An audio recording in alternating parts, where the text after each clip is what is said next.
Hi, my name is Andrea Sweeney, and I'm a history major at Bellevue University. One of my favorite subjects is the European monarchy, and it just so happens that when we talk about the French Revolution, we can't do so without including one of the most famous monarchs that everyone knows about, Queen Marie Antoinette of France. There is an article that can be found on the Bellevue University Library website called Let Them Eat Cake, The Mythical Marie Antoinette and the French Revolution by Nancy Barker. In this article, Barker writes about how an innocent Austrian-born teenager came to France, married the French king, and became the most hated woman in France, whose inhumanity sparked the beginning of the French Revolution.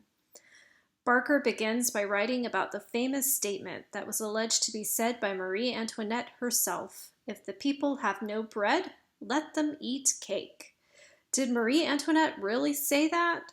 Barker thinks this is highly unlikely and suggests this was probably said years earlier by another French queen, Maria Theresa, the wife of the Sun King, Louis XIV. As a matter of fact, Baker explains that when Marie Antoinette came to France as a teenager, she was seen as a goddess, adorned by the masses for her beauty. But it is easy to see how some saw her different. She was, after all, the daughter of Maria Theresa, the Holy Roman Empress, and Marie Antoinette was a foreigner from Austria, a country which the French people hated. However, most of what was said about Marie Antoinette as the years passed came from within the French court. Rumors were sparked by jealousy, and her and Louis became the brunt of jokes, as Louis was labeled impotent and Marie Antoinette a whore because they seemed to have a problem producing children after 7 years of marriage.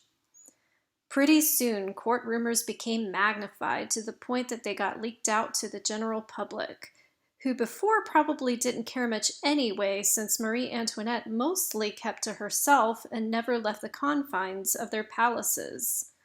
Propaganda at that time was not too much different from today. People will believe anything if the finger is pointed at the person that is labeled for being responsible for their destitution, hunger, and poverty. The diamond necklace affair was the last straw. To make a long story short, the king and queen refused to accept a necklace that was later sold to jewelers, who were then approached by a cardinal who lost favor with Queen Marie Antoinette and was looking to help a woman by the name of Lamotte to bring down the queen by acting as if they were agents of the queen, who allegedly wanted the necklace back. But the plot was uncovered and the schemers were prosecuted, and no truth of the queen's innocence could convince the hungry common people who had already developed a distaste for her from the rumors about her that they believed already. After the affair of the diamond necklace, some attempts by those within Marie Antoinette's circle were made to restore her tarnished reputation. A portrait was commissioned to be painted by none other than Madame Vaguille-Lebrun. Ooh, doesn't this painting look wholesome? Who could ever think that a woman surrounded by children and cherubs could be the evil temptress that people so hated? Needless to say, the painting did not do the trick. In 1789, there was a women's march on Versailles. People were hungry and the price of bread was very high. The women broke into the palace looking for the queen. They trashed the queen's bedroom, but they did not find her. She had been able to escape within one of the palace's secret tunnels. The people were angry. The French Revolution had reached its peak. Louis and Marie Antoinette attempted an escape to Austria in 1791. Disdain for Marie Antoinette grew. New rumors painted Marie Antoinette as the instigator who manipulated Louis, who was no less innocent, to escape with her, practically forcing him into the carriage.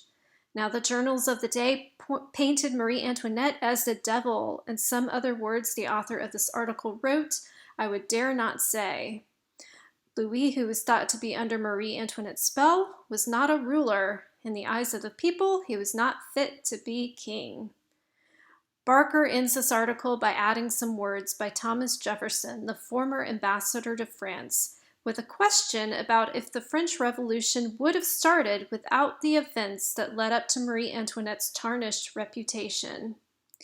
Jefferson implies that he believed it would not have been so, but when the people were hungry, destitute, and impoverished, there had to be a fall guy, and who was no better for that role than the once pretty innocent teenager who was a foreigner, the daughter of an empress, who never actually said, "Let them eat cake."